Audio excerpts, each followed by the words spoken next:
umbona usesemu wumvise biduza bigeze aha ucuja muri toilette uyogwe noneho ufise uburenganzira bwose bwo kubaho ushaka.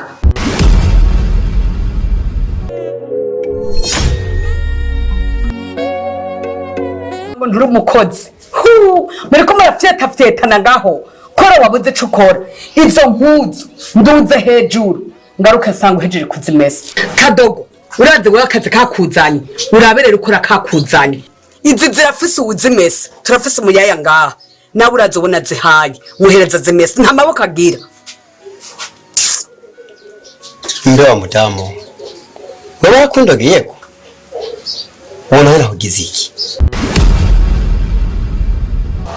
Abagwe nk'abana handa bumva ku radio ugira ubabona amaso